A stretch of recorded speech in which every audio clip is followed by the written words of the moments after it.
อิมินาสักการะนะตัง สักการะนะตัง รวมห้าบูชาไว้บนโต๊ะต่อไปจะได้ไหว้พระพร้อมกัน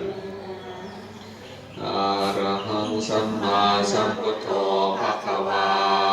พุทธังภะคะวันตังอะภิวาเทมิสวากขาโตภะคะวะตาธัมโม